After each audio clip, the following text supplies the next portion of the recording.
noite, mesa, mais uma vez. Vou chover um pouco no molhado, eu vou repetir só algumas coisas que a Gi fez e me antecedeu, porque não tem como a gente falar de Brasil hoje sem falar, infelizmente, do narcotráfico. Eu desafio qualquer um aí agora pegar o celular e ver qual é uma das notícias que saiu hoje no telejornal. Não pega o celular, não, presta atenção na mesa. Mas é assim, a gente encarar o narcotráfico também como mais que dados relacionados à violência. Porque isso a gente já fala, isso você vê na televisão. Mais que dados, a gente tem histórias. E esses dois autores que estão aqui do meu lado, eles são exemplos de como levar essas histórias que acabam se tornando invisíveis para dentro dos livros, indo um pouquinho além do que a gente consegue imaginar. Eu brinquei ontem, assim, montando o roteiro, que eu chamaria essa mesa, se pudesse chamar, claro, uma mesa brincando, de uma facção, seria FLAA, que é a facção literária Alonso Salazar e Alan de Abreu. Uma facção que a gente quer seguir sempre, né?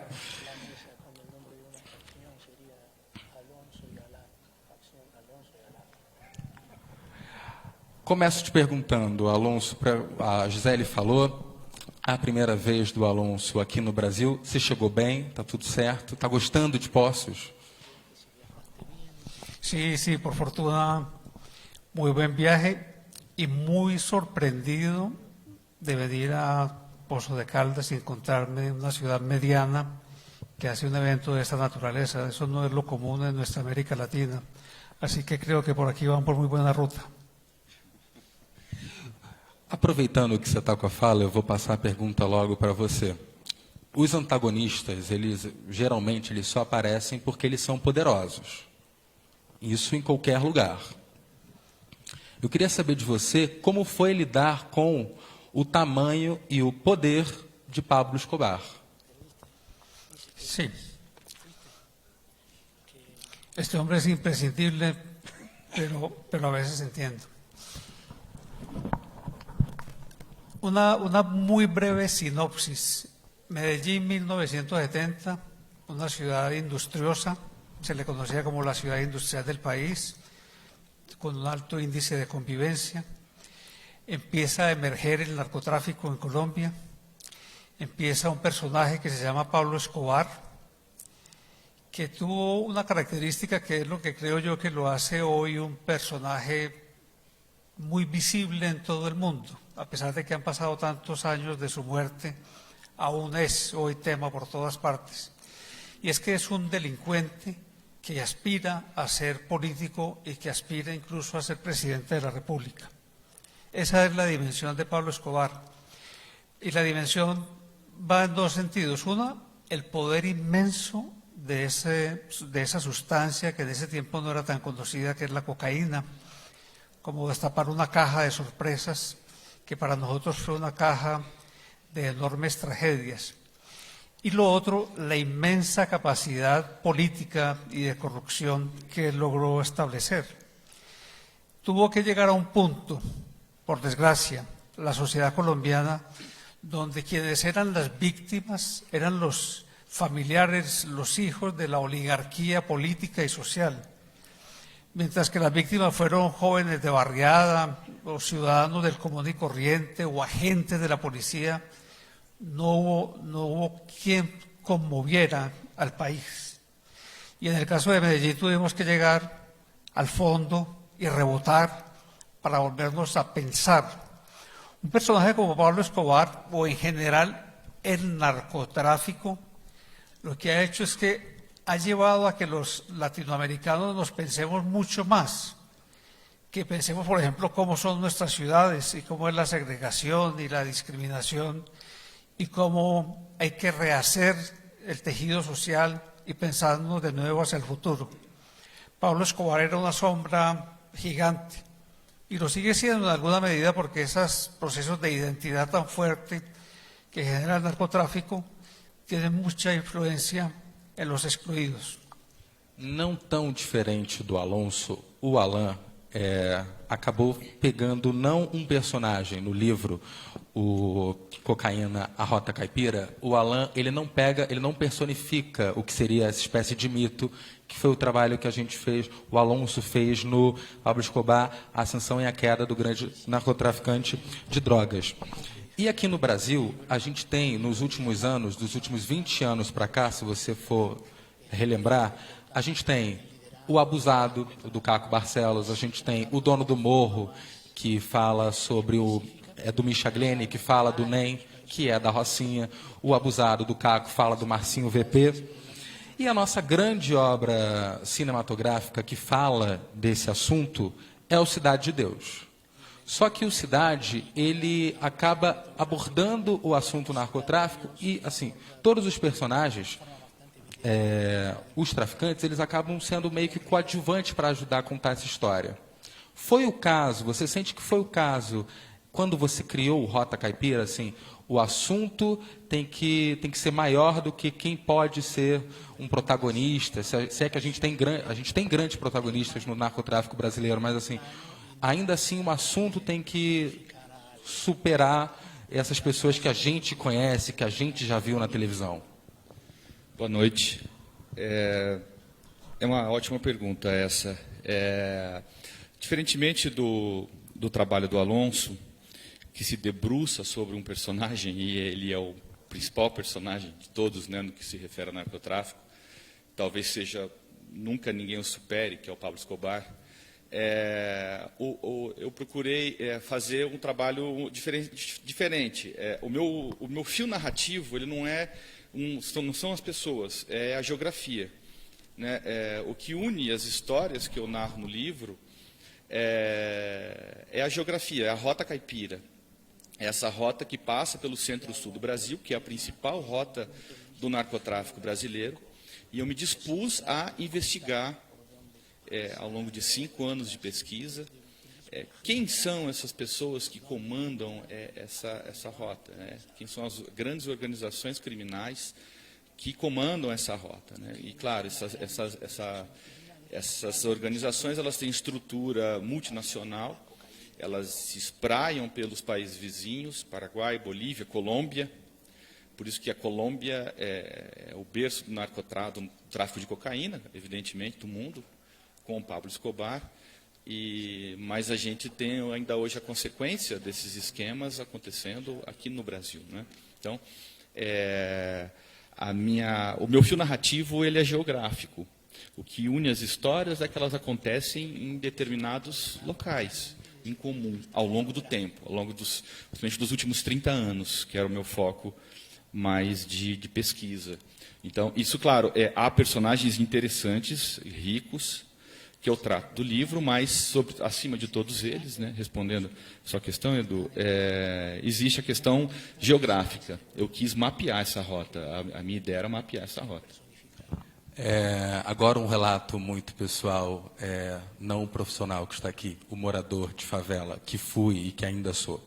A gente sabe que quando a gente mexe com o narcotráfico para escrever, mesmo quem é morador de uma favela, no caso eu sendo morador da Rocinha, é muito difícil você chegar às informações que a gente acha que quem mora perto sabe.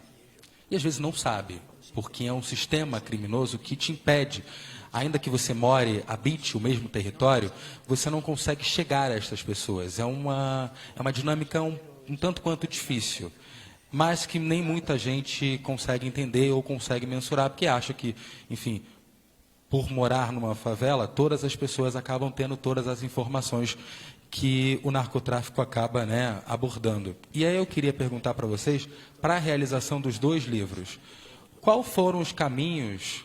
E aí eu posso começar até com você, Alain. Qual foi a rota que você utilizou para fazer a pesquisa toda do livro? E depois, claro, Alonso, se você puder contar como se deu a pesquisa para fazer o livro do Pablo. Durante muito tempo eu fui repórter. Eu sou jornalista há mais de 15 anos. E durante muito tempo eu fui repórter em São José do Rio Preto, que fica no norte do estado de São Paulo. Acho que muitos de vocês devem pelo menos conhecer de nome, porque não é tão longe daqui. E como repórter, lá eu cobria muitas operações policiais de traficantes, organizações que usavam aquela região como logística para importar a cocaína dos países vizinhos, produtores, ou também o Paraguai, que é um corredor de cocaína, até os grandes centros do Brasil, São Paulo e Rio de Janeiro. Em 2012, eu, depois de tanto cobrir essas operações e etc., eu percebi que nenhuma reportagem daria conta da complexidade que é essa rota, que se denomina de caipira. Né? Esse não sou eu que batizo isso, essa nomenclatura ela vem desde os anos 90, pela própria mídia. Eu percebi que nenhuma reportagem daria conta da complexidade dessa rota. E me dispus, então, a reunir o que eu já tinha publicado como jornalista e avançar e ir atrás de histórias inéditas que desse conta dessa rota. Então, foram 5 anos, como já disse, de pesquisa. Eu andei mais de 30 cidades, eu visitei, fui ao Paraguai, fui à Bolívia, conheci a produção de coca na Bolívia, porque é da Bolívia que vem boa parte da cocaína que chega ao Brasil,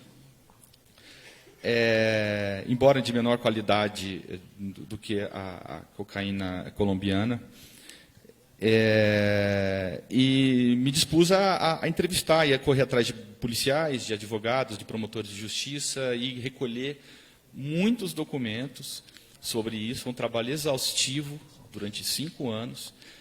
Depois eu contabilizei, foram 83 mil páginas de documentos que eu reuni nesses 5 anos de pesquisa. Parte são processos mais antigos, é papel, então tem um armário lá repleto de documentos. Entrevistei quase 100 pessoas para radiografar essa rota. E assim, e não acaba, né? É um livro aberto, porque está acontecendo. Eu posso atualizar esse livro agora, que eu já vou ter aí mais umas 10, 15 operações policiais para colocar no livro. Eu sei que não vai caber, porque já é grande demais. Mas a gente brincava mais cedo que é a Bíblia do narcotráfico brasileiro. Assim, se você for ler, você consegue, tem todas as informações aqui. Pois é, assim, eu fiquei muito feliz com o resultado.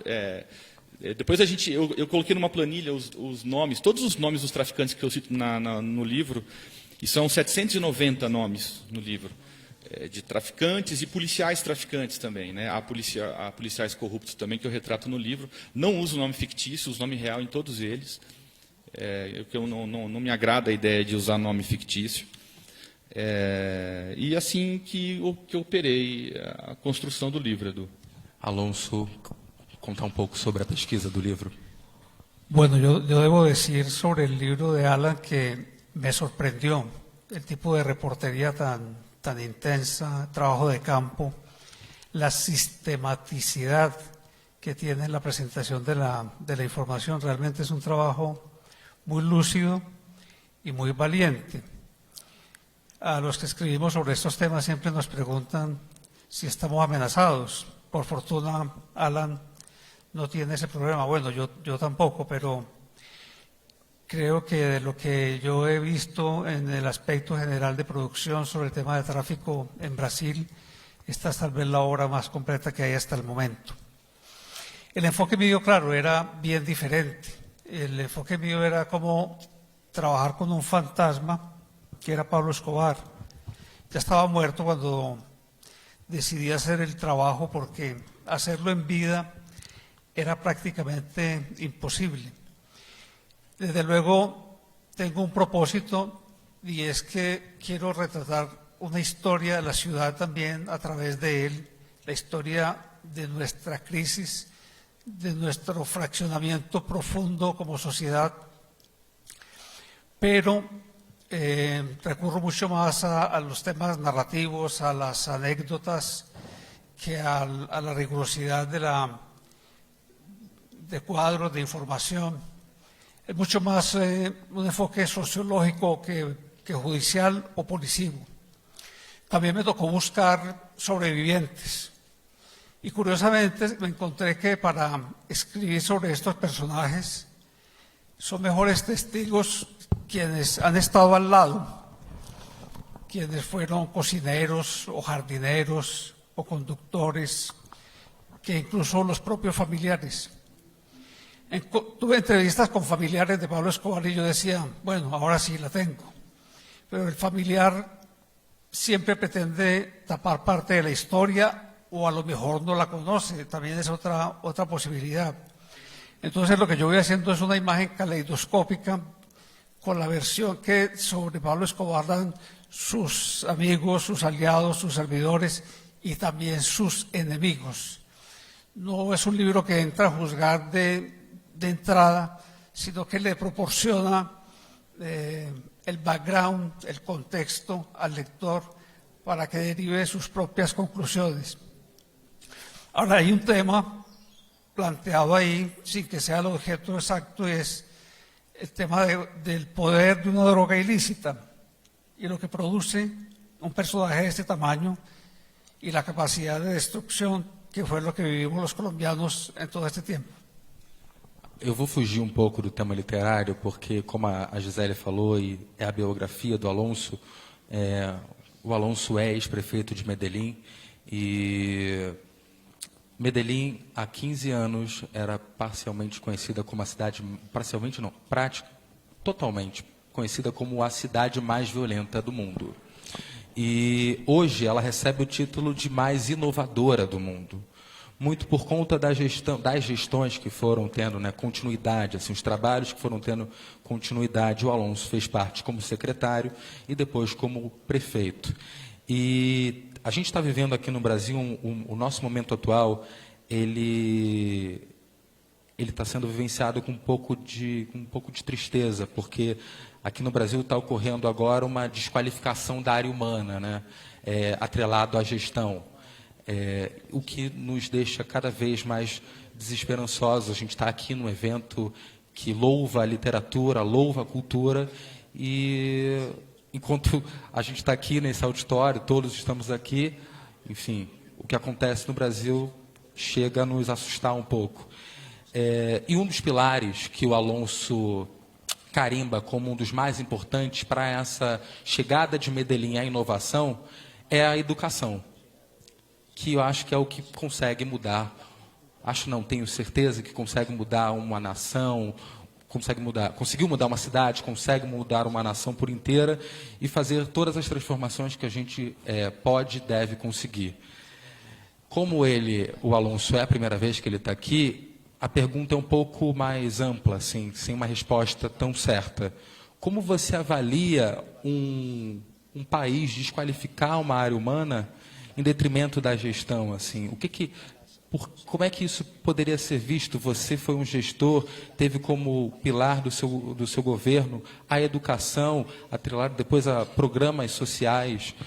Como a gente conseguiria se equiparar ao que aconteceu em Medellín, por exemplo, no caso do Rio de Janeiro, que a gente sabe que tem vivido nos últimos anos um declínio por conta da violência?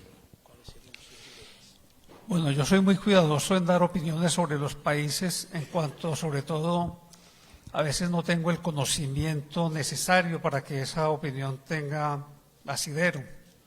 De todas maneras, en nuestros países pasan muchos absurdos, ¿no? Llegan gobernantes muy extraños, a veces. Muy extraños, ¿no? O hay conexiones muy fuertes entre estos sectores del narcotráfico, en nuestro caso también de los paramilitares, con la clase política, y esas situaciones a veces tienden a normalizarse.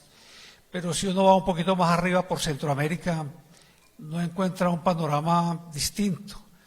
Un presidente detenido en El Salvador, el otro en la fuga, o en el caso de Perú también los que no se suicidan pues están en la cárcel o casi, en fin.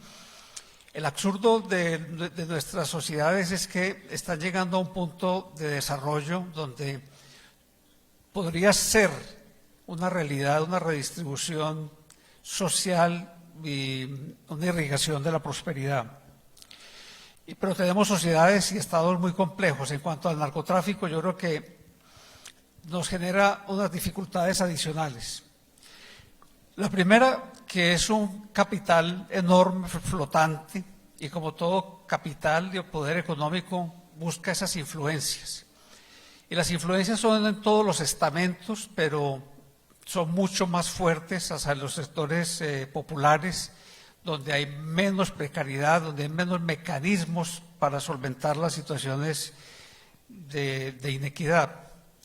Pero el otro tema más complicado que el económico es el de la identidad. Los narcotraficantes han globalizado las periferias y les han mostrado a muchos, estoy de acuerdo que no todos los jóvenes en los barrios, como pensamos a veces, están vinculados a organizaciones del crimen, pero sí el narcotráfico y las organizaciones criminales están ahí como una posibilidad cierta de acceder a unos niveles de consumo, a unos ideales de sueño, que es lo que promete el capitalismo, pero al mismo tiempo niega. Y cuando vuelvo sobre el personaje de Pablo Escobar, y cuando esa identidad se encarna en un personaje como Pablo Escobar, es muy potente. Hay un sociólogo, Erich Hobsbawm, que habló de los bandoleros sociales. Para no decir cosas muy repetidas sobre esto, es sino pensar en Robin Hood. Y así tituló en 1980 la principal revista colombiana a Pablo Escobar, el Robin Hood Paisa. El Paisa alude a la región, a la mejor región de Colombia, de donde yo soy. Y es que es ya la imagen de Pablo Escobar, es la imagen del guerrero que desafía a los poderosos. Y el excluido, cuando se siente representado, el excluido en el sentido simbólico, geográfico, económico, social, siente que un delincuente de este tamaño, que desafía al Estado completo y que es capaz de someterlo, pues es un poder que lo representa, es un poder que le da sentido y le da razón de ser también a cualquier nivel de relación que tengan con esa organización.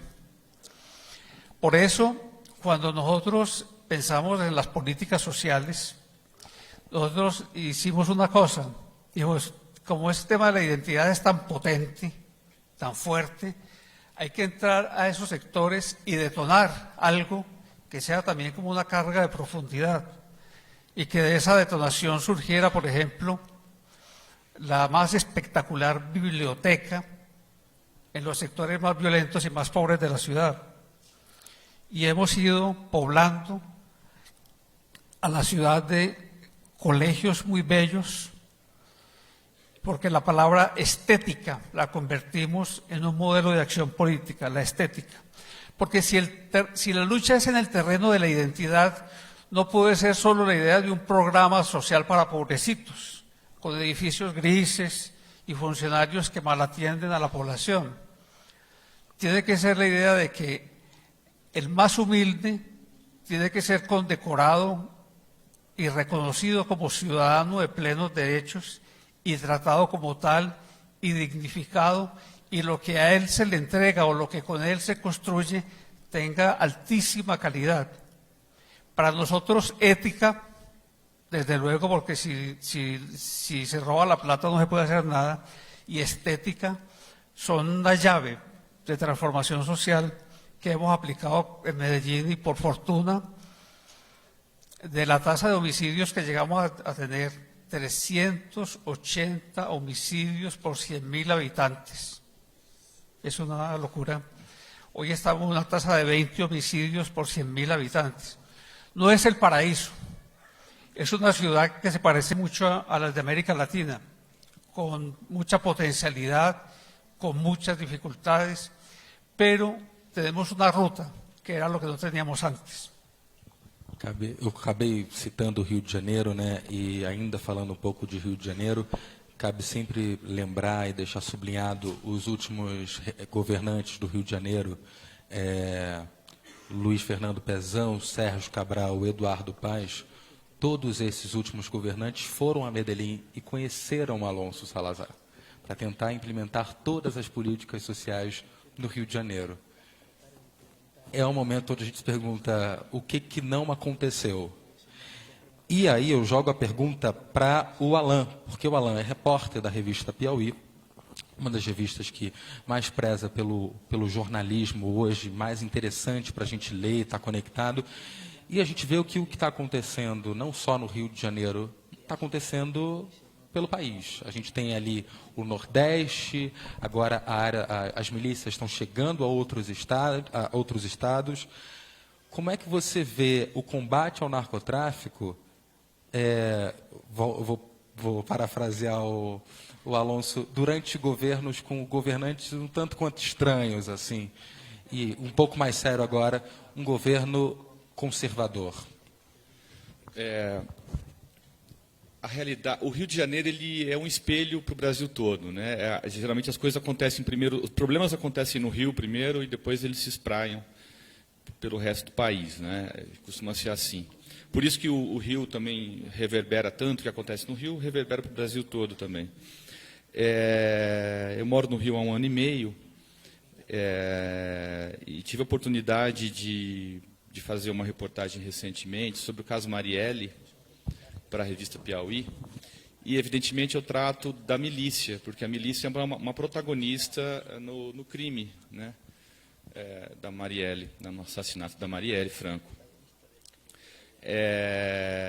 E me assustou o poder que a milícia tem no Rio de Janeiro, né? E é um fenômeno que é curioso. Aí a gente volta à questão como o Brasil tem semelhanças com os seus vizinhos, né? A Colômbia enfrentou um problema muito grande com os grupos paramilitares no início do século, as Autodefensas Unidas de Colômbia, AUC, né? E eu até cito uma frase do então prefeito do Rio, César Maia, em 2004, falando sobre as milícias, ele dizia que podia ser algo bom, porque os paramilitares protegiam as comunidades dos traficantes. E realmente muitos setores da sociedade carioca viam as milícias como algo bom. O que elas não perceberam é que a milícia poderia ser um mal tão grande quanto as facções criminosas, né? Ou até maior, porque a milícia é muito mais organizada e a milícia ela busca a representação política. O narcotráfico não tem tanto essa preocupação de se infiltrar no poder público. A milícia não, a milícia ela nasce do poder público. São policiais treinados pelo Estado que se corrompem e passam a cometer crimes utilizando os recursos que o Estado lhe dá. É algo complicadíssimo que o Rio enfrenta. Então, assim, a gente tem no Rio uma situação sui generis, né? A gente tem um Estado muito corrompido, né? Com governantes presos e dos governadores e ex-governadores do Rio, né? Ex-governadores do Rio, todos foram presos, né? Em algum momento, né? O único que não foi preso foi o Marcelo Alencar, porque faleceu, né? Se eu não me engano, foi ele. Todos os outros foram presos em algum momento. Faltava o Moreira Franco, foi preso com o Temer, então completou a lista. Então a gente tem um poder público extremamente corrompido no Rio de Janeiro, um Estado quebrado, com o crime organizado dominando qualquer faixa de interferência. É algo impressionante. O caso Marielle ele traz isso, porque ele mostra em que grau chegou a infiltração do crime organizado no Estado. E é algo que o país tem que se preocupar também, porque, como eu disse no começo, o Rio é um espelho do Brasil, né? O Rio reverbera para o Brasil todo. Então, é algo extremamente complicado. É uma situação que eu não teria resposta pronta. Não há uma resposta simples, né, para como sair disso. Eu acho que Medellín nos dá parâmetros, mas a gente teve um sopro de esperança no Rio, que foram as unidades de polícia pacificadora, as UPPs, né? Eu lembro que a mídia louvava as UPPs em 2009, 2010, não é, Edu, você que é carioca? Como algo, era a redenção do Rio, né? Mas o projeto foi colocado pela metade, porque faltou o que o Alonso colocou lá em Medellín. Era as bibliotecas, o serviço de saúde, levar o Estado para a periferia. Não só a polícia que bate, enfim, Então, isso nunca aconteceu. Evidentemente que ia naufragar, né? Evidente. Depois se descobriu a corrupção toda do Rio de Janeiro, com Sérgio Cabral, etc. E a gente vive hoje uma recaída, né? Uma recaída numa política de guerra ao narcotráfico que não dá frutos, né? É uma guerra que estamos fadados a perder sempre, né? Porque não é só levando a polícia no morro, batendo em morador, torturando pessoas, que a gente vai resolver esse problema, né? A gente tem que levar o Estado. E é muito nítido no Rio. No Rio, uma situação muito caótica do ponto de vista social, habitacional. Recentemente caiu um prédio que a milícia construiu sem nenhuma autorização, sem nenhum apoio técnico, né? Então, a que ponto chegamos, né? É algo muito, muito grave. Assim. O Rio, o poder público realmente abriu mão de parte do Rio de Janeiro e o crime toma conta, né? A gente, durante o processo de implementação das UPPs, nós tínhamos como secretário de segurança o José Mariano Beltrame. E uma frase que ficou muito conhecida na boca do Beltrame foi: não se resolve não se resolve combate à violência só com polícia, tem que subir com o social. Por um lado, subiu a polícia, o social não subiu. E aí, pegando um pouco do que o Alan falou, parafraseando também uma outra pessoa, o Manuel Carlos, explicando uma vez por que todas as novelas se passavam no Leblon, ele respondeu uma coisa muito interessante, que ele falou: o Rio de Janeiro é o tambor do Brasil. Então, tudo que a gente faz e tudo que a gente coloca no Rio de Janeiro reverbera para todo o resto do país. Vou mudar um pouco de assunto, tá? A gente tem que ter um pouco de esperança. Para quem pega o Rota Caipira e vai ler, você encontra algumas situações que você pergunta assim: o autor está maluco. E eu vou ler uma parte, porque beira a ficção. Eu vou ler uma parte. Na Avenida Tenente Herrero, esquina com a Rua Elisa Alícia, área central, ele decidiu ultrapassar a caminhonete da frente e parar no sinal vermelho do semáforo do cruzamento. Foi seu grande erro. Naquele momento, o traficante ficou totalmente exposto a um ataque de frente. Foi o que aconteceu. Uma caminhonete Toyota Hilux SV4 fechou a passagem da Hummer, e do vidro traseiro lateral aberto uma metralhadora Browning M2 calibre 50, capaz de derrubar um helicóptero, começou a cuspir dezenas de balas sobre o vidro dianteiro blindado da Hummer, incapaz de segurar armamento tão pesado. É um fragmento do livro. Queria que você comentasse um pouco como é que foi lidar com todos esses acontecimentos do narcotráfico, sem que parecesse para nós, leitores, um tanto quanto cabotino ou falso. Né? Isso. Pois essa passagem que você citou o assassinato, é uma passagem muito importante do livro, porque é o assassinato do Jorge Rafatumani. Muitos de vocês devem ter visto na TV na época, em 2016. Ele foi vítima de ele é um brasileiro descendente de libaneses que vivia em Ponta Porã. É uma região vital para o tráfico no Brasil. Para a gente entender o narcotráfico no Brasil, a gente tem que entender o que acontece naquela região, porque ela é rota do tráfico, né? A mesma rota que passa no interior de São Paulo, no Triângulo Mineiro, sul de Minas, ela também passa pelo Paraguai. E dominar essa região de Ponta Porã e Pedro Juan Caballero de certa forma, dominar boa parte da cocaína e da maconha que vem para o Brasil, né? E o Jorge Rafatumani era o coronel da fronteira, né? Ele era o que mandava na fronteira, um traficante histórico de muitos anos, e sempre impediu que o PCC dominasse aquela região. E para o PCC era importante ter o domínio de Ponta Porã, justamente para trazer a droga da Colômbia, da Bolívia e do Paraguai até o estado de São Paulo e também Rio de Janeiro. Então, o PCC decide exterminar o Jorge Rafatumani, planeja um atentado, um atentado violentíssimo em Pedro Juan, no começo da noite, de junho de 2016. Então, assim, você narrou... claro, a gente usa a literatura para dar expressividade para a ação, né? Isso, todos os dados que tem nesse trecho, por exemplo, para ficar nesse exemplo, eles são verídicos, né? Mas como é que você apurou? A gente entrevistou a Polícia Paraguaia, a Polícia Federal Brasileira, e há documentos que eu recolhi sobre... Eu já sabia muito da vida do Jorge Raffaty Umani, porque antes dele morrer eu já pesquisava sobre ele, ele já era um personagem do meu livro. Ele morreu no meio da produção do livro. E a gente usa o que a gente denomina, o que se pode denominar de estratégias de ficcionalidade. Não é ficção. Nada é ficção. O nosso compromisso é com a realidade.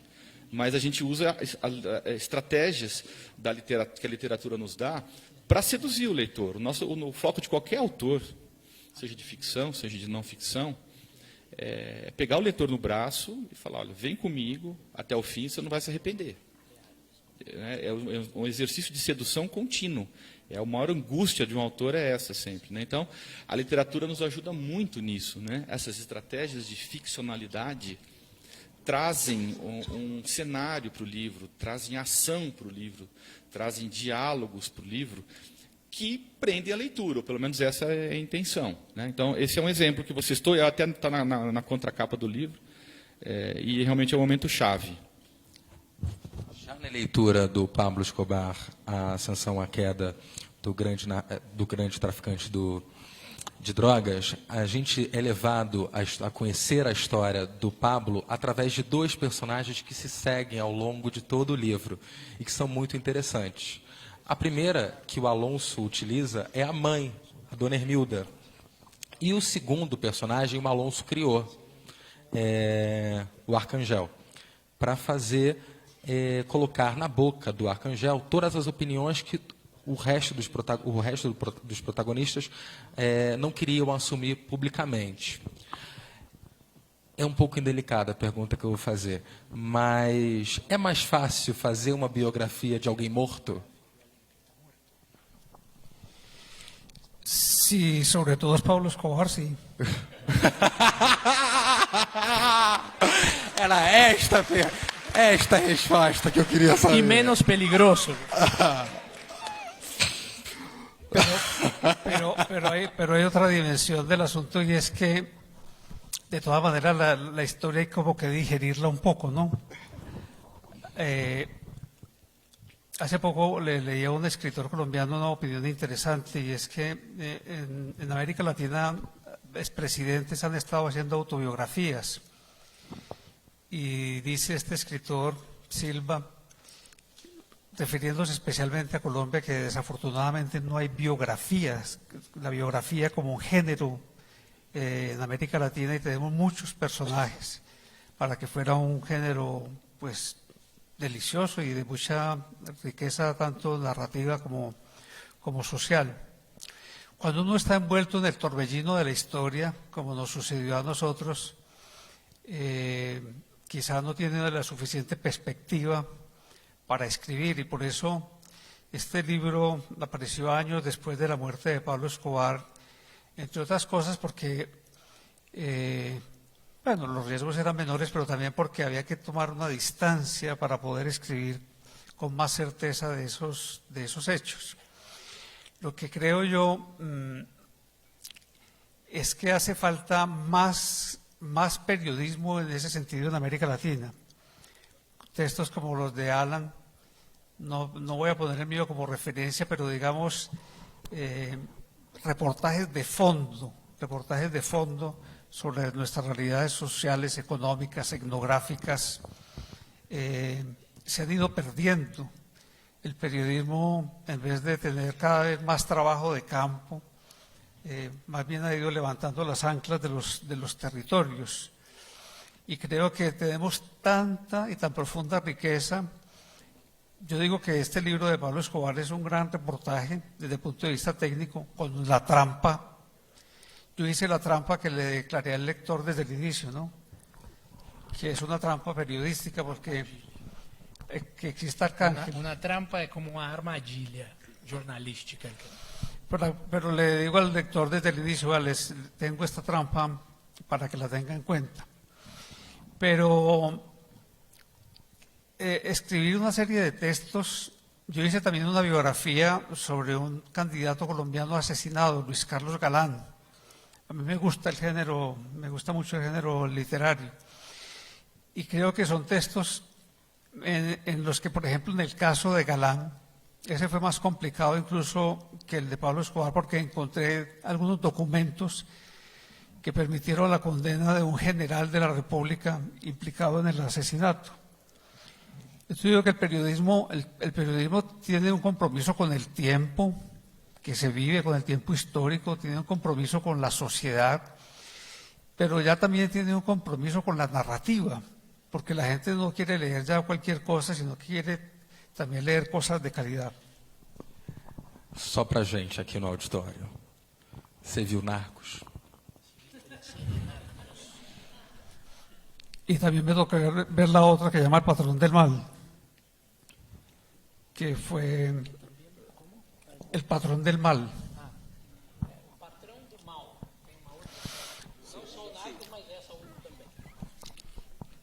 Yo tengo una opinión en general sobre esas series, y es que nosotros tenemos, en Colombia hay una crítica tremenda a estas series de televisión sobre narcotráfico. Y mucho temor porque nos va a afectar la imagen, y mucho temor porque va a malcriar o malorientar a los niños. Yo les digo, bueno, pero todo lo peor, todo sucedió antes de Narcos o del Patrón del Mal. O sea que no son los libros los que crean esas circunstancias. Porque tenemos como sociedades la idea muy de ficción de que los medios crean la realidad. Yo soy un descreído total de esa hipótesis. Las sociedades se construyen y son lo que son. En Medellín hay una gente que se dedica a cuidar la imagen de la ciudad. Entonces va algún cantante rockero y, por ser un gesto irreverente, le da por ir a visitar la tumba de Pablo Escobar, y entonces hay gritos y se rasgan las vestiduras. Pero no, la transformación de la ciudad no depende de que ese rockero visite o no visite la tumba de Pablo Escobar, sino de si las crianzas, como se dice en portugués, si los niños de la barriada profunda tienen un camino al futuro de mano de la sociedad y de mano del Estado. Eso es lo que modifica la realidad, no la va a modificar ningún aviso de prensa ni ninguna serie televisiva. Entre tanto, si es buena, hay que entretenerse viéndola como nos entretenemos viendo las series policíacas gringas. Tem uma coisa que é interessante que o Alonso fala que, enfim, nessa endeusação que esse processo de endeusamento que o Pablo faz, né, um dos fatores que fazem que ainda Medellín tenha o alto, crescente número de turismo, seja ainda em torno desse fantasma que é o Pablo Escobar. Alan, você, já que a gente falou agora do processo, né, de esses livros sendo transformados em projetos audiovisuais, você vê o Cocaína Rota Caipira indo para as telonas? Tem série? Tem alguma expectativa de ver o livro sendo adaptado? O livro está com uma produtora de filme no Rio de Janeiro, e a ideia é transformá-lo em série, né, a Rota. Mas isso é um processo um pouco lento, né? O processo do audiovisual é um pouco demorado, mas está caminhando para se tornar série, e acredito que tenha potencial, porque, como disse, são muitos personagens, né? Dá para pensar os melhores personagens. Eu acho que, como repito, personagens ricos, nenhum como Pablo Escobar. Mas para a realidade brasileira tem os principais personagens que manejam ou manejaram o narcotráfico no Brasil estão aqui, né? Isso sim. Pero a mí me parece, perdón Eduardo, a mí por ejemplo me llaman poderosamente la atención estas formas de organización de narcotráfico, de delincuencia de Brasil, como el primer comando capital. Pablo Escobar usó métodos de la guerra política en Colombia incluso antes que la guerrilla. Pero es lo que yo veo en esas descripciones que se hacen del Comando Bermelo o este PCC, y creo que ahí hay unas realidades inéditas para América Latina que merecen ser conocidas porque creo que no van a ser pasajeras. Creo que esas formas de delincuencia que quieren al mismo tiempo ser políticas y que tienden puentes con los sectores políticos van a estar muy permanentes en nuestra sociedad. Eu queria tratar agora mudar só um pouco da nossa rota para você, porque o Alonso escreveu não só a biografia, né, mas o Alonso tem uma série de livros desde o período de jornalista para cá, continua sendo, foi intermediando ali, sabendo jogar nas 11. E o Non Nascimos para Semilha é um primor, porque, voltando ao que a gente estava falando ainda um pouco da sua época de gestor, o seu olhar para a juventude colombiana, e é um amontoado de histórias de jovens que, enfim, a violência acaba cruzando a vida desses jovens e ele acaba extraindo o máximo desses personagens, enfim. Eu queria que você contasse um pouco para a gente como foi produzir o Non Nascimos para Semilha e como você encara a potência da juventude mundo afora. O que você espera da juventude para o futuro? Debo decir, para hablar de No Nacimos para Semilla, que toda la vida me he dedicado al trabajo social, el trabajo de desarrollo social. En Medellín se llaman comunas, lo que en Brasil se llaman favelas. Entonces todo el tiempo he estado trabajando en estas zonas y me tocaron las épocas de violencia dura, muy cruda.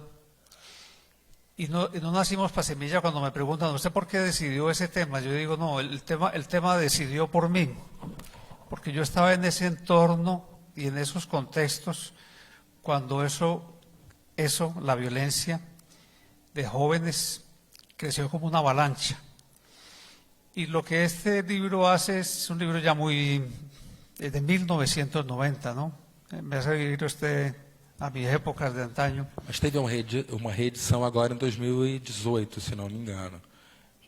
Eu li a reedição de 2018, não sei. Sí. Sí. Es un libro que además tiene esta característica. Lo hice para un centro de investigación y educación de los jesuitas que se llama CINEP en Bogotá. Lo que quiere decir que, como cualquier libro de investigación, estaba destinado a quedarse en los anaqueles de una biblioteca, escondido, pero se fugó porque los libros tienen rutas muy extrañas. Tal vez porque en Colombia en ese momento se hablaba de sicarios suicidas y habían asesinado estos sicarios suicidas a 3 candidatos a la presidencia entre 1989 y 1990. Entonces había una expectación social muy alta de quiénes eran los sicarios. Y el libro son una serie de biografías de sicarios, pero también de sus madres y de sacerdotes que trabajan en ese entorno, tratando de armar un mosaico interpretativo, muy parcial en ese momento, porque era un fenómeno que todavía nos estaba deslumbrando, que la violencia es como un fogonazo, ¿no? Y lo deja uno de repente como que no tiene capacidad de asimilar y de observar. Hay que esperar que pase un poco el destello para volver y mirar y encontrar que hay tanta mezcla de factores, no solo los factores socioeconómicos, sino también las herencias que se van acumulando en sociedades donde la violencia se deja pervivir. En el caso colombiano tenemos una violencia continuada desde la mitad del siglo XX. Incluso hay una época de la historia colombiana que se llama la violencia, y dice la violencia con mayúsculas. Y casi que no hicimos ruptura de esa violencia y continuamos con la violencia guerrillera y la violencia paramilitar. Y en el fin del siglo XX el narcotráfico se entremezcló con todo esto y retroalimentó la revolución y la contrarrevolución, la desinstitucionalización. No nacimos para Semilla, entonces es un texto que revela un poco la realidad de los jóvenes de sectores populares y que me enseñó a mí desde el inicio lo siguiente. Inmediatamente salió el libro, hubo una reacción en los sectores populares de Medellín, en las favelas, de una cantidad de jóvenes diciendo, sí nacimos para semilla. Y un fenómeno de reacción que me pareció a mí muy interesante. Quienes hemos tenido formaciones en la universidad pública o de izquierda, casi siempre aspiramos a ir a hacer la denuncia de la realidad de ciertos sectores sociales. Pero resulta que el sujeto de esos sectores sociales no quiere a veces la denuncia, sino que quiere la reivindicación. Quiere que se le narre no por sus carencias, sino por sus potencialidades. Teníamos un programa de televisión al inicio de los años 90. Arriba mi barrio. Arriba mi barrio. Esa es la tarea. Arriba mi barrio. Y era dirigido a eso. Vamos a mostrar la cruda realidad de esas favelas. Y llegamos allá, nos dijeron no queremos que muestren nuestros problemas, sino lo que somos capaces de hacer. No queremos que graben la parte más fea del barrio, sino que graben en la parte más bonita, y decoraban una calle para que la grabación se hiciese allí. Desde entonces entendí yo que, y después influyó mucho también en nuestras decisiones políticas, que el tema social tiene una dosis que pasa por la dignidad de la persona, por el tema de la autoestima. Hoy en día se habla de la resiliencia social, en ese tiempo no era un término tan común. Hoy hay premios internacionales a la resiliencia social, pero es eso, como los sujetos, aún en los contextos más dolorosos y problemáticos, tienen una capacidad y emergen con unas potencialidades a veces insospechadas. No nacimos para semilla es un texto que perdura en el tiempo, por eso la reimpresión, pero que me dejó desde hace tantos años esa enseñanza. Não, o livro, quem puder ler, o livro é um primor. Eu acho que para quem está com, enfim, apesar de viver num país como o nosso, não tem tanta diferença, como a gente já falou aqui durante toda a mesa, e ele serve para dar um pouco É Ciudad de Dios. Sim. E o jovem, né, trata o jovem com outro olhar, e como ele falou, os jovens mesmo depois de anos falaram, não, nós nascemos para a semente. Eu ontem encontrei com o Alain e eu fiz uma pergunta, vocês se parecem muito, parecem nas características profissionais e pessoais. Os dois são jornalistas. Eu joguei a brincadeira para ele de que talvez seja legal ele se candidatar a prefeito. Assim, você tem alguma dica? Porque você ficou anos como... Yo creo que sería un hit. Ahora solo falta conseguir los boticos.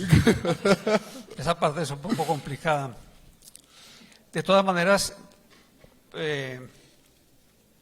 en Colombia uno de los personajes más importantes de la política colombiana de los últimos tiempos es un profesor universitario que se llama Antanas Mocus, que nos ha enseñado unas frases que nos han quedado: la vida es sagrada. En un país de guerras, él implantó esa frase y salió de la universidad pública a ser alcalde de Bogotá, y es una de las administraciones que están en la memoria de los colombianos por su énfasis en lo que él llamó cultura ciudadana. Él creó ese concepto, no lo voy a profundizar, pero él reflexiona sobre la ley, la moral y la cultura, y dice, si logramos alinear estos elementos que estén en línea, es posible que se registren cambios importantes en la sociedad. Y él logró, por ejemplo, una cosa bien rara. Me dirán ustedes si es rara o no. Le dijo a los bogotanos que pagaran más impuestos, que pagaran 10% más de impuestos para poder hacer más obras. Y un 40% de la gente que hace declaración de la renta pagó 10% más de impuestos, sobre la base de la confianza en la cultura ciudadana. La persona con la que creé el movimiento nuestro es un profesor de matemáticas que estuvo 20 años enseñando doctorado, matemáticas en una universidad en Bogotá. Tenía algún vínculo con Medellín, pero regresó en este tiempo de crisis y ahí decidimos construir esta propuesta que no es de un partido político tradicional, sino de un partido cívico, cosa que tiene sus más y sus menos, porque después uno va descubriendo con el tiempo que los partidos hacen falta, o los movimientos estructurados y organizados. Así que lo que llaman outsiders están de moda y Alan puede ser un extraordinario outsider. Vai pegar o kit? Não. Sem chance. Poços de Caldas, cara. Não é o Rio. Não. Fora de cogitação. Edu não ia deixar seu pai. O Edu não ia deixar o pai virar prefeito. Perguntas da plateia. Temos 2, 3. Vamos lá. Posso começar por ele? Lá? Eu volto aqui. Isso, ali. Olá, boa noite. Meu nome é Antônio, sou de Santos. E eu tenho visto a Polícia Federal lá na cidade de Santos e agindo no Porto de Santos e pegando uma quantidade enorme de maconha e cocaína em exportação. Um número muito grande, assim, algumas toneladas do ano passado para cá. Você, Alan e Alonso, vocês conseguem mensurar quantidade de produção como essa produção? Acho que são números astronômicos. Será que vocês pontuam isso para a gente? E se eu puder mais uma perguntinha para o Alan, como foi a intervenção militar no Rio de Janeiro? Adiantou alguma coisa para o narcotráfico ou para as milícias? Obrigado. Alan, primeiro. Em relação a Santos, eu acredito... Eu fiz uma reportagem também no ano passado para Piauí sobre a guerra do PCC, quando a liderança do PCC passou a se matar. E essa guerra do PCC, naquela ocasião, passa pelo Porto de Santos, porque aquela guerra marca o domínio do PCC, domínio quase total do PCC, sobre o Porto de Santos, porque interessa ao PCC, não interessava até uns 5 anos atrás, mas agora interessa ao PCC exportar cocaína pelo Porto de Santos para a máfia sérvia e para a máfia italiana também. Eu tive lá em Santos, inclusive, falei com a Polícia Federal, e não acredito que tenha aumentado o volume de drogas que passa pelo porto. O que aumentou foi a tecnologia que a Receita tem para encontrar a cocaína dentro dos contêineres, né? As quadrilhas elas inserem as sacolas de cocaína nos contêineres. Antes essa fiscalização era feita por amostragem, então muita coisa passava. Agora não, agora tem um scanner. De uns anos para cá, a Receita Federal tem um scanner que fiscaliza todos os contêineres. Então, eles conseguiram apreender toneladas e toneladas de cocaína. Nunca se apreendeu tanta cocaína em Santos como agora, né? Você deve ter acompanhado no noticiário. Mas cocaína sempre passou por Porto de Santos. O que havia realmente é que, eu acredito que não havia tanta apreensão, não havia tecnologia para encontrar e apreender. E ainda passa muita cocaína, né? E é interessante que Santos realmente é o marco para o PCC e é o marco da transformação do PCC num cartel de drogas. Evidentemente não como Medellín, Cali, mas o PCC hoje é considerado um cartel, porque ele domina todo o ciclo da produção da cocaína. Ele domina plantações de cocaína na região de Santa Cruz de la Sierra, na Bolívia. Ele domina toda a rota, essa rota caipira, hoje, e ele domina o Porto de Santos e também exporta pelo Rio de Janeiro, em contato direto com máfias da Itália e da Sérvia também. Também tem contatos do PCC com alguns cartéis mexicanos. Eles já mandaram cocaína para cartéis mexicanos, se não me engano, em Sinaloa. Então, essa é uma, em relação a Santos. Qual que era, desculpa, a sua segunda pergunta? A segunda sobre a intervenção no Rio, se deu certo. A intervenção no Rio. Pois é, eu cheguei com a intervenção no Rio. Eu cheguei, 1 semana depois, o Temer decretou a intervenção. E estava um caos, né, a cidade, o carnaval do ano passado, que foi o que alarmou a sociedade, né, porque carnaval, o Rio fica em evidência, e, enfim, muitos saques, muitos assaltos em áreas nobres, né. No Rio, isso chamou muita atenção da imprensa, e aí o Temer decidiu decretar a intervenção. Eu acredito, fazendo um balanço agora, né, depois do fim do ano, que os militares deixaram o comando da segurança pública no Rio, os militares, acho que eles só evitaram que algo que piorasse a situação.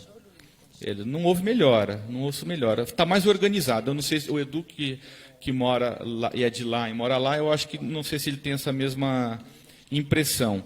estava caminhando para um caos, para quase uma venezuelização da segurança pública no Rio, e a segurança, a intervenção organizou algumas coisas, mas não combateu problemas de fundo no Rio de Janeiro, que é a corrupção policial. É um problema muito grave que o Rio enfrenta, né? Uma polícia altamente corrupta, desestruturada, né? Os policiais honestos não têm estrutura para trabalhar. Eu tive em delegacia lá que você não entende como que eles conseguem trabalhar naquele ambiente.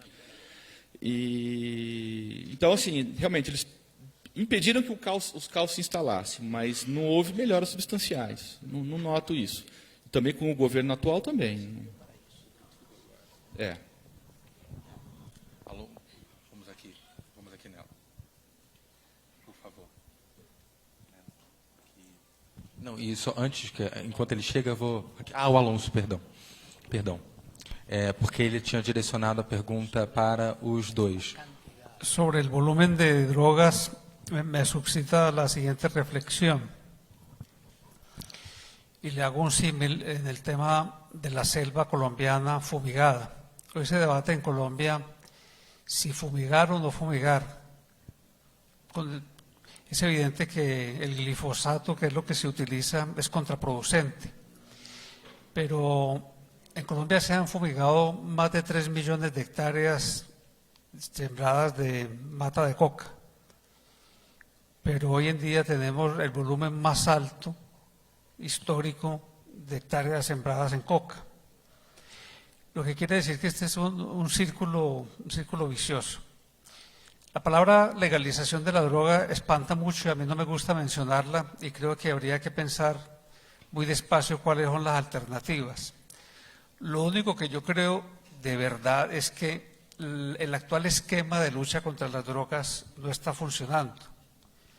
Y yo creo que Alan tiene una reflexión interesante sobre eso, se la escuché en una entrevista, donde dice que eso hay que pensarlo, porque una liberalización de las drogas puede llevar a un incremento del consumo. Pero no es posible, por ejemplo, que hoy el Estado de Colorado le devuelva a los contribuyentes impuestos porque la marihuana está dando demasiada tributación, mientras que la marihuana en Colombia tiene que ser decomisada en las carreteras. Entonces, si no hay una coherencia entre las políticas de drogas en Europa y en Estados Unidos con las que hay que aplicar en nuestros países, creo que algo no está funcionando bien. Todos recuerdan que fue Nixon quien lanzó la proclama de la guerra universal contra las drogas, y de esto ya hace 50 años, y creo que los resultados al final están por lo menos para ser bien considerados. Parte de todo ese desafío es diferenciar unas drogas de otras. Diferenciar la marihuana de la cocaína es un asunto definitivo, son dos cosas muy distintas. Diferenciar la coca de la cocaína es otro asunto trascendental. Es decir, las sociedades tienen que volver a mirar, porque desde el punto de vista del consumo, el mercado está creciendo de manera exponencial. Y aunque los carteles colombianos han sido derrotados, más de 4.000 colombianos han sido extraditados a Estados Unidos, 4.000. Pero el tráfico sigue, solo que se modifican las estructuras. Hoy los carteles mexicanos operan desde territorios colombianos y se reorganiza todo el circuito hacia Brasil y los países del Cono Sur. Es decir, se puede derrotar narcotraficantes, pero no derrotar al narcotráfico, por lo menos en el esquema que está planteado. Por favor. E aí sinalizem para mim quem ainda vai fazer pergunta. Temos 1, 2... Aqui não, só os outros eu já sei. Perdão. Lá. Beleza. Por favor. Boa noite a todos. Eu me chamo Edna, sou da cidade de Poços de Caldas. Quero parabenizar a mesa, porque foi excepcional. Uma das questões, ele já respondeu, que é a questão da legalização, o que ele acharia da legalização das drogas. E a outra questão é, você, enquanto Alonso, em Medellín, a cidade mais violenta do mundo, né? E esse endeusamento a Pablo Escobar, e a gente vê que até nas séries, enfim, nos livros, algumas biografias que escrevem dele, tratam ele como o pai dos pobres, né? Como se ele fosse realmente um cara que olhasse para a população. E você, enquanto gestor público, né, que já esteve à frente da prefeitura, você acredita que ele se tornou o mito que se tornou porque o Estado, infelizmente, não cumpre o papel dele diante dos mais pobres ou marginalizados, e ele, enquanto traficante ou tráfico, cumpre, de certa forma, isso e mantém esse povo subjugado?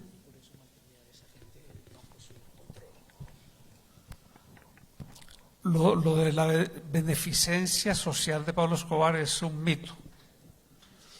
Incluso él construyó 500 casas, pero él hizo una feria taurina, una corrida de toros para recoger fondos, porque parece que lo que tenía en el bolsillo no le alcanzaba. La ventaja que tiene el bandido social o el delincuente social o el bandolero social, para terminar el término sociológico de Hobsbawm, es que todo le derrama en esplendor. Cualquier gesto que haga es multiplicado. Entonces, si el Estado hace 20.000 viviendas y él hace 500, él es el gran benefactor y el Estado no hace nada. Claro que la verdad es que el Estado colombiano, como casi todos nuestros estados, tienen esa deuda social histórica acumulada. Vuelvo sobre el asunto del mito. El mito tiene una parte de la raíz en el aspecto socioeconómico de la exclusión y tiene otra parte en la identidad, en cómo nuestras sociedades están construidas como en un algarete sin rumbo. No tenemos unos paradigmas sociales ni unos personajes paradigmáticos. En Colombia también fueron muy buenos receptores de los dineros de Odebrecht. Entonces uno va a mirar dentro de los dirigentes colombianos a quien decir, este es extraordinario. Y uno dice, el tema del mito de un delincuente solo se puede contrastar y transformar con otros referentes sociales, creo yo. Boa noite, queria fazer a pergunta para o Alan. Qual a opinião dele do desfecho do caso emblemático do Zezé Perrella, do helicóptero da família do Zezé Perrella, que foi pego transportando 500 quilos de pasta base de cocaína e que no final parece que só o piloto do helicóptero foi preso e o filho hoje é um secretário do Ministério do Esporte. Queria sua opinião e saber se você tem alguma informação sobre esse caso. Você aborda isso no livro. Tá no livro esse episódio. Isso deu muita repercussão na época, né? Se não me engano foi em 2013. E depois eu consegui acesso ao inquérito desse caso, né? E realmente esse helicóptero, ele usou a rota caipira, né? Porque ele saiu de São Paulo, ele foi para o interior, foi para Avaré. De lá foi para o Paraguai, carregou com aquela quantidade, se não me engano, 400 quilos, eu não me lembro agora ao certo. 350, né? E depois esse helicóptero voltou para São Paulo, carregado, e foi para o interior do Espírito Santo, né, onde eles foram presos. Possivelmente eles iriam exportar essa cocaína pelo porto de Vitória. Essa história é estranha, né? Porque o piloto era ligado à família Perrella, o helicóptero era de uma empresa, Limeira Agropecuária, se não me foge a memória, e se eu não me engano tinha um outro personagem da quadrilha muito ligado à família Perrella. Mas assim, a polícia não... Foi estranho, porque a polícia não quis avançar na investigação. Eu fiquei com essa impressão. Sabe? Então, assim, é temerário dizer que eles atuaram diretamente no tráfico. Mas as ligações são grandes nesse caso, né? Eu acho que chegou muito perto, talvez, né? Eu noto que agora com essa questão da mudança do foro privilegiado no Brasil, talvez isso mude, mas até então essas investigações de narcotráfico, a polícia evitava avançar a investigação sobre políticos por conta do foro, porque se aparece um deputado, um senador, a investigação sai da mão do juiz de primeira instância e vai para os tribunais superiores, vai para o STF e tal. E isso praticamente acaba com a investigação, porque o STF não dá conta de instruir o processo, e a Polícia Federal sabe disso. Então, teve outra investigação, que eu cito no livro, de um grupo de traficantes libaneses instalados em São Paulo, que tinha ligação com deputados, com o embaixador do Líbano no Brasil e também com o Temer. Eles conheciam o Temer, eles citam o Temer em conversas. Não vou dizer que o Michel Temer seja um traficante, não dá. Mas existia uma relação. Então, assim, esse é um tabu ainda. A narcopolítica no Brasil ainda é um tabu. Ainda nunca se investigou a sério essa confluência. Eu acredito que ela existe. Não sei, independente de partido, enfim, eu creio que ela é muito presente. O PCC mesmo já tentou se infiltrar no Estado, mas esse processo ele ainda está incipiente, não há um senador ligado ao PCC, isso nunca veio à tona, né?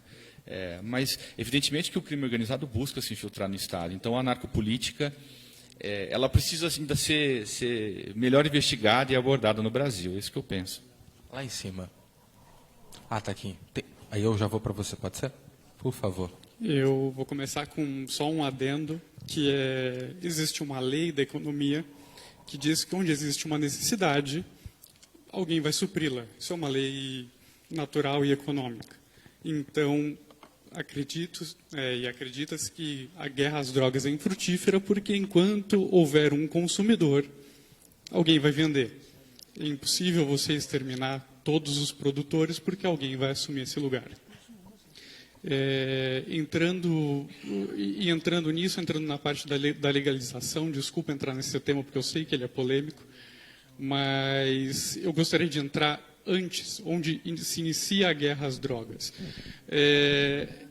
Eu gostaria de ouvir a opinião de vocês que entenderam muito mais desse tema, vivenciaram ele muito mais. Como vocês acreditam que seria o desenvolvimento da sociedade, de países como o nosso, que sofrem muito com o narcotráfico, se não tivéssemos comprado a guerra às drogas? Porque nós compramos um produto, ele nos foi vendido, um produto basicamente americano, e que nos foi vendido. Se não houvesse se estabelecido, existiria essa violência toda, ou essa violência se escala justamente pela escala da guerra? É uma resposta à guerra. Como vocês acreditam, por exemplo, que seria um personagem de Pablo Escobar se não houvesse a repressão, se não houvesse a guerra? Como seria uma rota caipira se não houvesse a repressão, se não houvesse a guerra? Por favor. En primer lugar, el tema de las drogas es un tema de salud pública, igual que el tabaco, por ejemplo. Y la humanidad toda la vida ha tenido niveles de consumo de psicoactivos de muy diversa naturaleza. Lo que pasa es que ha habido en el último tiempo, especialmente dos sustancias que lograron un grado de universalidad en el consumo, la heroína y la cocaína, y hay que hacer algunos elementos de contexto para entender el impacto que tiene sobre nosotros. Ustedes han llegado a pensar qué sucedería, como planteó alguna vez García Márquez, dijo, qué bueno sería que por fin en Estados Unidos inventaran una fórmula sintética para reemplazar la cocaína procesada. Y él decía, nos liberarían de un drama inmenso.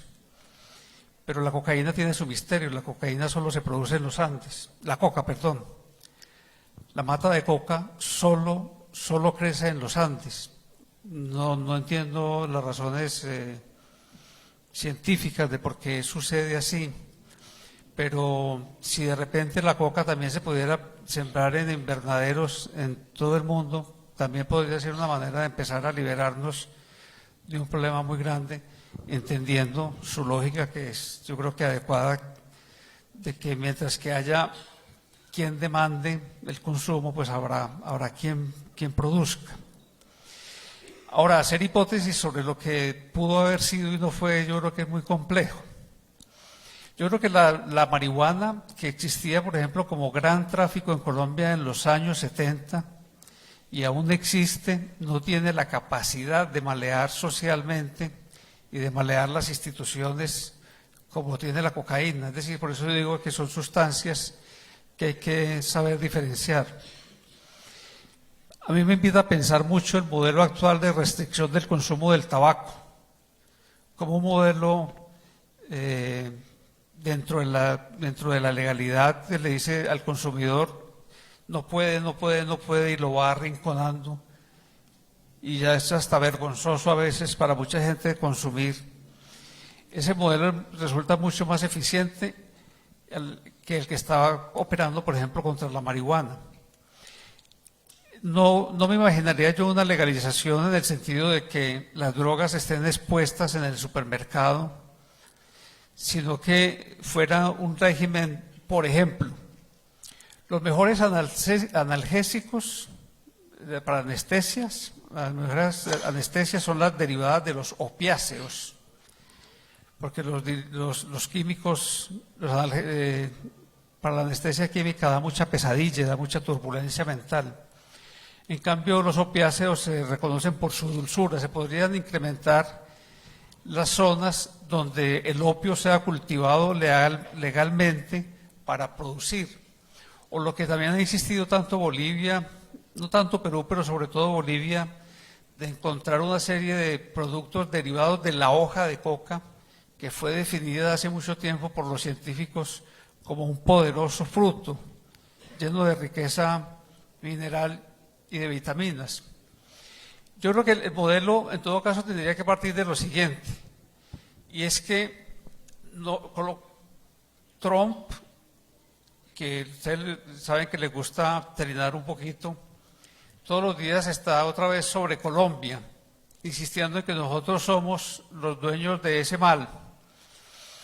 Y estando uno de acuerdo con el presidente que esté en cada momento en el país, el esquema general de Estados Unidos de responsabilizarnos por la cocaína que ellos consumen es absolutamente inútil, porque no tiene un enfoque de corresponsabilidad que apuntaría a eso, a tratar el asunto allá con salud pública, disminuir los consumidores.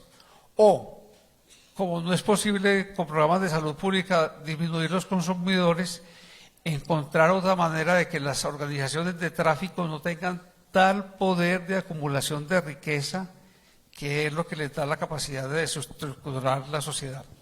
Alan. Essa questão é muito complexa, porque o narcotráfico ele é um crime continuado, né? Ele é um negócio que continua no tempo, né? Você é um traficante, difícil pelo que eu pude concluir de todos os estudos que eu fiz desses tantos personagens do livro. O traficante dificilmente ele abandona o negócio, né?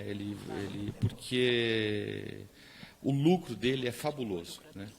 O lucro do traficante atacadista, o meu foco de pesquisa é sempre o traficante atacadista, que é o que negocia grandes quantidades de drogas e movimenta grandes quantidades de droga.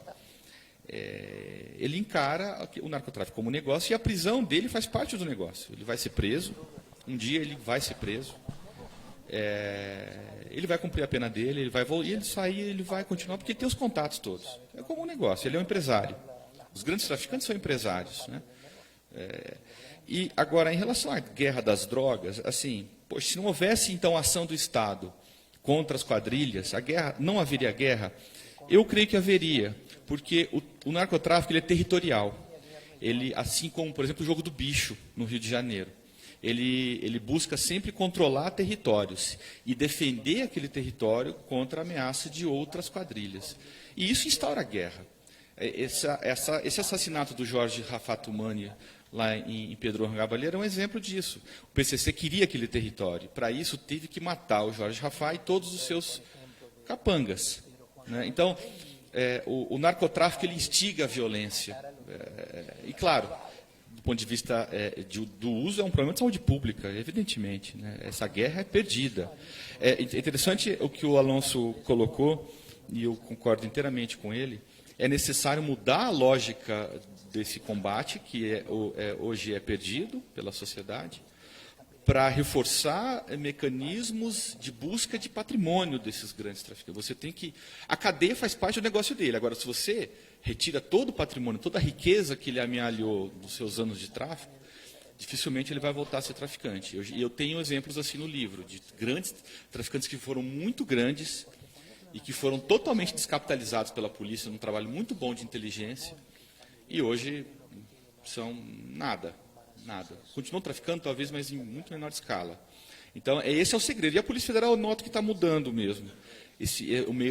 Não se valoriza hoje tanto a quantidade de apreensão de droga. Valoriza-se a capacidade do Estado de combater a lavagem de dinheiro daquela quadrilha e de sufocá-la financeiramente. E eu acredito que esse é o caminho mesmo. É muito mais eficaz do que simplesmente apreender 300 quilos de cocaína aqui, enquanto 600, 700 passam. Essa guerra é perdida, né? Isso aí me parece que é fora de questão. Perdida porque talvez não seja literalmente declarada, né? Vamos lá. Boa noite. Obrigado. Meu nome é Guilherme e eu gostaria de parabenizar o Alan. Eu li seu livro, um excelente livro. A minha Obrigado. pergunta é acerca do que é tratado no livro, mas foge um bocado do escopo. Eu acredito que na América Latina há uma imiscuidade muito grande da esquerda com o narcotráfico. Na Bolívia, com Evo Morales, na Colômbia, com as Farc, na Venezuela, acredita-se que boa parte do suporte do regime vem do narcotráfico. No Brasil, de forma diferente, já que o Rio é o precursor das nossas mazelas, como a mesa comentou, eu acredito que foi o Brizola, que até hoje é um queridinho da nossa esquerda, e foi o primeiro governante extremamente permissivo com o narcotráfico. E nós temos até hoje partidos como o PSOL, que fazem apologia aberta ao banditismo, como se a atitude do narcotraficante, a atitude do usuário de drogas, fosse nada mais do que uma mera crítica ao sistema em que nós vivemos. Eu queria saber como os dois enxergam essa união entre narcotráfico e a ideologia de esquerda na América Latina.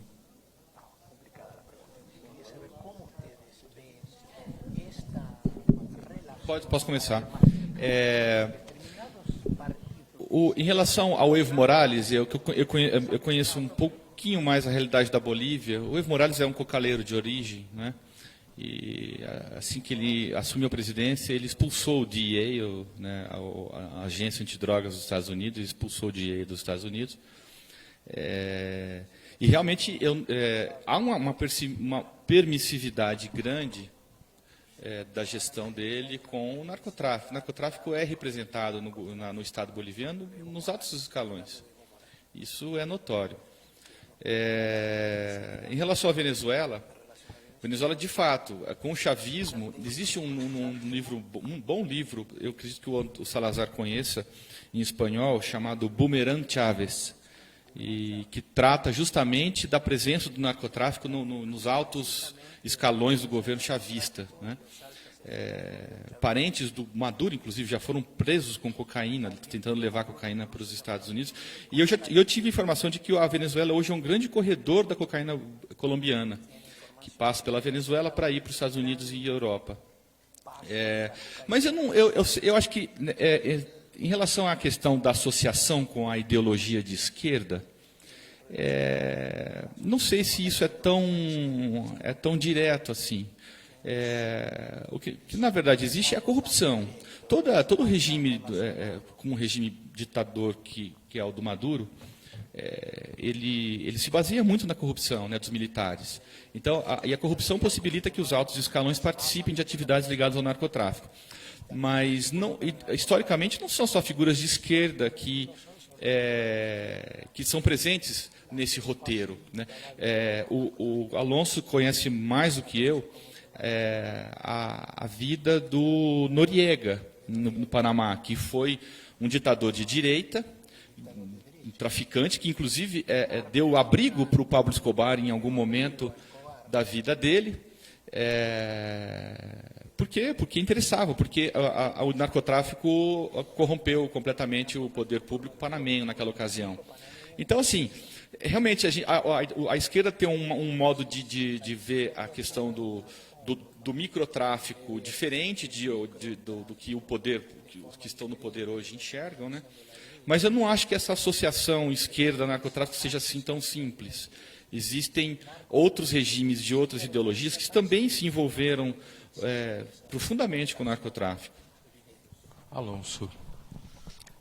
Por lo que yo veo en la experiencia colombiana, el narcotráfico no diferencia en la influencia sobre sectores de la izquierda o la derecha, o digámoslo en sentido contrario, que no hay una diferencia notoria entre los vínculos de sectores de izquierda o de derecha con el narcotráfico.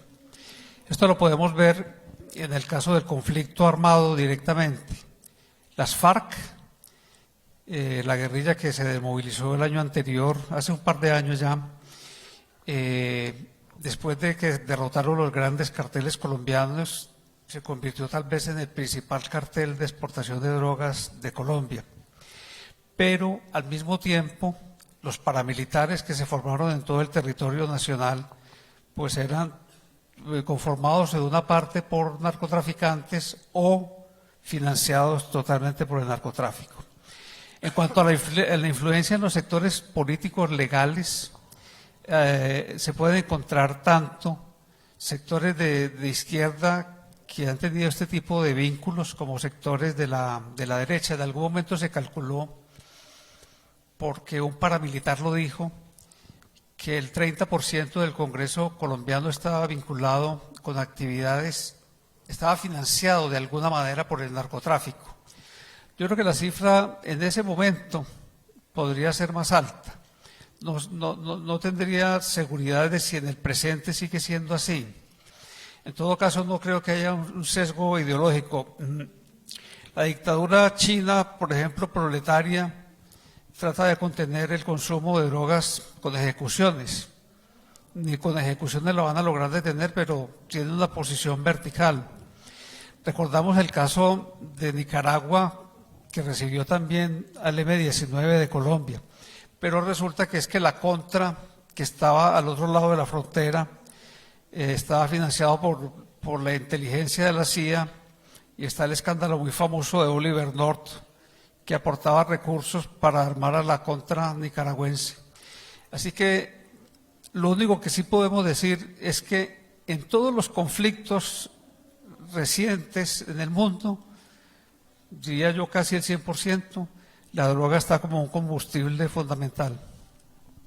A gente tem mais duas perguntas. Vamos lá. Boa noite. A minha pergunta é para o Alonso. Diante de tudo esse fato que ocorreu na Colômbia, em 1993 houve a morte do Pablo Escobar e o cartel de Medellín, no primeiro momento, o Sebastián, filho do Pablo Escobar, diz que vai vingar a morte do pai. Nessa fração de tempo, o cartel de Cali ganhou muito poder. E eu ia perguntar, a minha pergunta é se no período que você administrou Medellín, se houve ameaças concretas, reais de algum desses cartéis. Bueno, son dos tiempos históricos distintos. El cartel de Medellín, pues digamos que prácticamente acabó con la muerte de Pablo Escobar en 1993, y el cartel de Cali acabó con la detención de los hermanos Rodríguez Orejuela en el gobierno de Ernesto Samper en 1997-1998. Mi alcaldía fue entre 2007 y 2011. De todas maneras, el narcotráfico en la ciudad de Medellín pervive. En la época que nos correspondió, o que me correspondió a mí, era un narcotráfico mucho más ligado al paramilitarismo en la ciudad, a estructuras delincuenciales. Y aunque el gobierno del presidente Uribe gestó un proceso de desmovilización de esos grupos paramilitares, eso solo se dio parcialmente y nos tocó enfrentar, no como una amenaza personal, sino como una amenaza a la ciudad, la pervivencia de ciertas bandas que ya no podían tener ni siquiera el cariz de contraguerrilla porque ya se habían desmovilizado con ese propósito, sino que se concentraron en fenómenos que son muy típicos de la violencia urbana hoy, como la extorsión ligada al narcotráfico. Vou para a nossa Jéssica. Última pergunta. Eu vou encerrar aqui com a última pergunta. Já aproveito para agradecê-los pela mesa e depois eles vão autografar, quem quiser, os livros. Estavam à venda aqui no Estante da Boa Viagem. Acho que se correr ainda dá tempo, se alguém quiser pegar. Mas, para perguntar, para o Alonso, eu queria saber se o Pablo Escobar tivesse conseguido ascender ao governo... Ah, tá. Como que ele acha que teria sido esse governo para a população, para além do tráfico de drogas? E aí também vale para os dois, tanto para o Alan quanto para ele. Ainda voltando na pergunta em relação aos partidos, direita e esquerda, o Alan tem aí uma vasta pesquisa, você falou sobre isso basicamente a noite toda. Eu queria saber se quando você pesquisou essa rota caipira, passava pelo aeroporto de Cláudio, aqui em Minas Gerais, que tem um envolvimento muito claro com o senador Aécio Neves, e se em algum momento você identificou alguma coisa com a milícia que tem alguma ligação muito íntima com o governo federal hoje. Alan primeiro.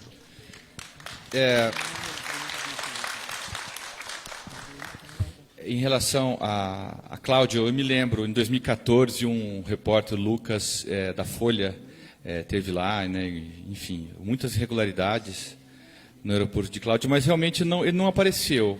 É uma pena, né? Enfim. Como jornalista, eu... Você falou com pesar.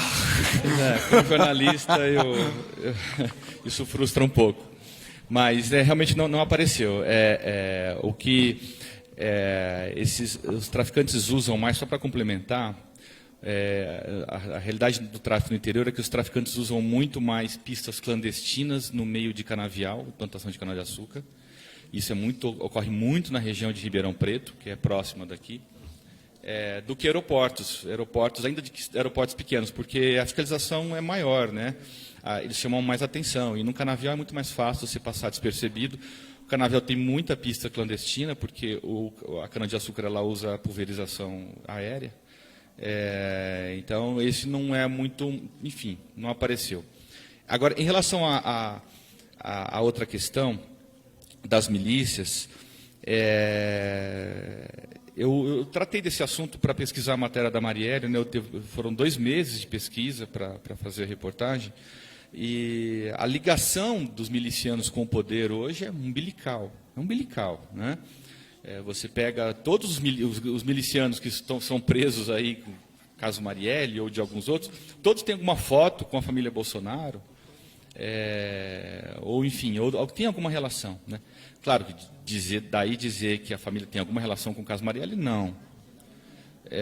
Seria leviano, mas a milícia atuou muito fortemente, porque a milícia no Rio ela tem currais eleitorais, ela domina o território e o político que quiser voto naquele território tem que se associar à milícia. Isso é fato e isso é histórico no Rio. E em épocas passadas, quando o Marcelo Freixo, por exemplo, propôs a CPI das milícias, o Bolsonaro defendeu as milícias abertamente naquela ocasião, né, há 10 anos atrás, né? Então, hoje sim, essa relação é muito próxima, tanto em nível federal quanto em nível estadual, no caso do Rio. Eu não sei, no caso de Minas eu não tenho tanta informação, mas no caso do Rio, sim. Isso é nítido, né? Aquele episódio que quebram a placa da Marielle em Petrópolis é emblemático disso, né? Não, só fazendo um adendo antes do Alonso responder, não tem como se pensar Rio de Janeiro sem milícias hoje. É um assunto que, para além de ser uma coisa meio paroquial, Rio de Janeiro acabou virando um assunto presidencial. Puxando sardinha muito rápido, porque é o programa que eu faço parte, eu cuidei de um programa há 2 semanas, logo 3 dias depois do caso do Zema, a gente levou ao ar um programa falando de milícia. E a gente tem um morador de uma região de milícia falando como é que é o modus operandi daquilo, e que os próprios moradores dos próprios territórios sabem quem são os políticos que estão ligados às facções das milícias, e como isso é uma concomitância, assim, poder e milícia. A LERJ, que é a nossa Assembleia Legislativa no Rio, metade tem ligação. O principal suspeito da morte da Marielle é o Domingos Brazão, que é tido como um dos maiores milicianos do país. Alonso. Está grave la cosa.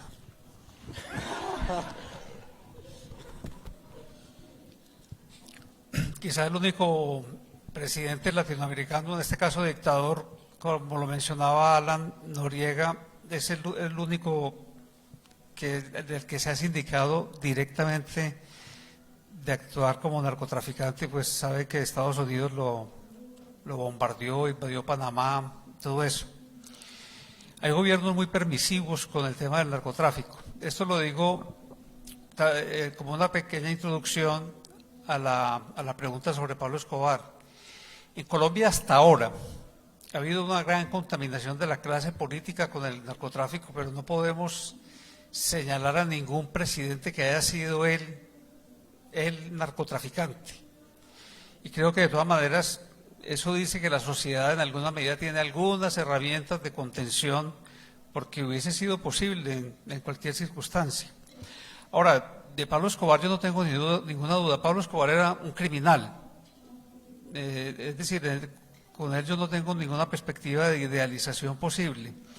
Su ascenso como poder en Medellín se correspondió al incremento de esa tasa de homicidios que les narré desde 30 homicidios de los años 70 por 100.000 habitantes a la de 380.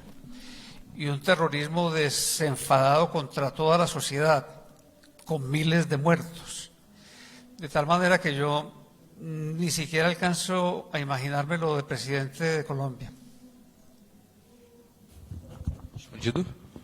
Meninos, muito obrigado a todos vocês que estavam aqui, a quem está vendo a gente pela transmissão, Alonso, Alan, muito obrigado a todos.